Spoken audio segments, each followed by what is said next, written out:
Good morning friends, তোমরা সবাই কেমন আছো? আশা করি ভালো আছো, সুস্থ আছো।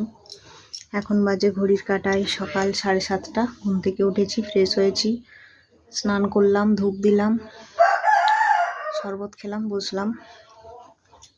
তো ভাবলাম সকালবেলায় তোমাদের সাথে না কথা বললে সারাদিন আর হবে না। তো একটু শরীরটা একটু ঠিক হয়েছে, ব্যথাটা একটু কমেছে, ব্যাক পেন হচ্ছিল। তো জানি না এই সময় ব্যাক পেনটা কার কীরকম হয়। তো আমার সেই যখন পেনটা উঠছে যেন ব্যথা হয়ে যাবে, জ্বর চলে আসবে, এরকম ব্যথা একটা।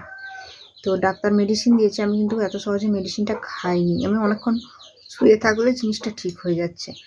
তো তোমরা যদি কেউ জানো একটু প্লিজ বলবে যে এই ব্যথাটা স্বাভাবিক না অন্য কোনো রকম কোনো প্রবলেমেটিক। তো সকালবেলায় স্নানটা করলে একটা মানসিক শান্তি। ধূপটা দিয়ে দিই, ঠাকুরের নামটা করি, আর বসেছি। শরবত যেহেতু খেয়েছি, একটু পরে খাবার খাবো। আর এই যে হরলিক্স বিস্কুট, এটা বসে দুটো মতো খেলাম। তো এই বিস্কুটটা আমার খেতে না খুব ভালো লাগে। তো তোমরা কারা কারা এই বিস্কুটটা খেতে পছন্দ করো অবশ্য কমেন্টে বলো।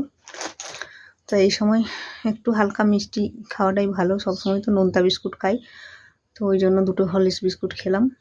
তো এরপর এখন সেরকম কোনো কাজ নেই, মা রান্না বান্না করছে ওপাশে।